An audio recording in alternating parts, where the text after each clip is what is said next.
You know, I'm learning more and more that weekends really don't suck. We're sitting in Camarillo at the Camarillo Ranch for a charity to keep this place open and open to the public. I'm sitting in a gorgeous Corvette, and it's Oktoberfest.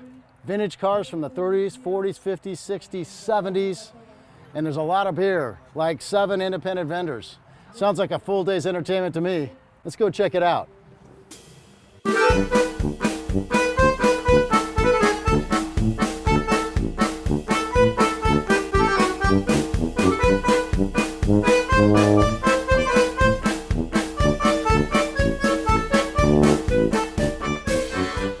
So I'm here with David with this beautiful TC. Dave, what brought you out here today? It's a good organization to support. It's a nonprofit for the house, and so we've come. This is the second year we've come. So we enjoy coming to the show. Are you local? Yes, I live in Camarillo. Yeah, so I can drive the car down. How long have you had it? I've had it about 6 years. Really? Yeah. Mm-hmm.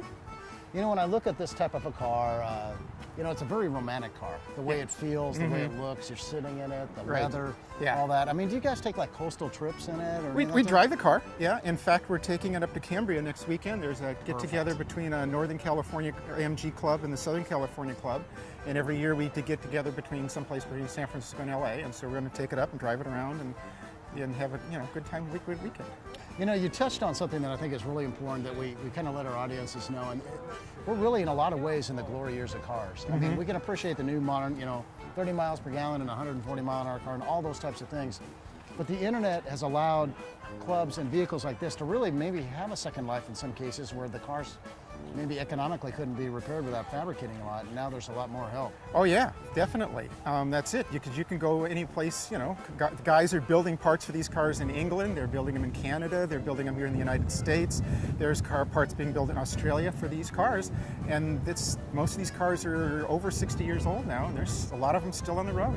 I gotta let you know something. There's a picture of me when I'm like 1. My mom had one of these. Oh really? And I'm 50. So I was like 49 years ago or something. Right. And I'm sitting in the passenger seat, and she's at some supermarket. And so these cars for me have, a lot of history. My dad had a Healy, and my mom had one of these things, and they're absolutely gorgeous. They flow. They had the long nose, the wire wheels, knockoff style end pieces.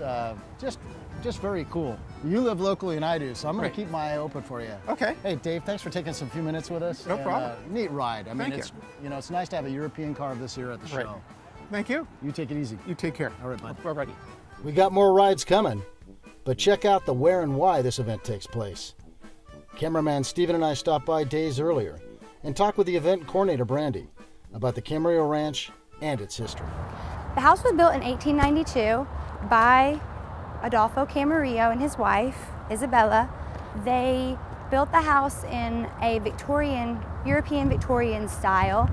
So that house is essentially the house of the original Camarillo family, for what the whole city's named after. It is. Is that the original location? It is. Wow. Yeah. That's neat. Now tell me about the ranch itself. The ranch itself was originally a 10,000-acre working ranch. There was a dairy farm, there was a walnut grove, a lemon grove, a lima bean walnut grove? farm, a walnut grove. I never see walnuts around here anymore. Not really. And it was pretty much the largest producer on the ranch was the walnuts. I'm really struck by these trees. There are these 3 massive trees, all planted in 1892. These 2, a bunya bunya and a Norfolk Island pine, are registered as the very largest of their species in California. This one, a bay fig, is registered as the 2nd largest in California. So, our viewers would really like to know if you're going to be in one of those German beer outfits on Sunday. I'm not. I'm going to be in suspenders and a poker hat selling raffle tickets. Playing it safe, huh? Yes.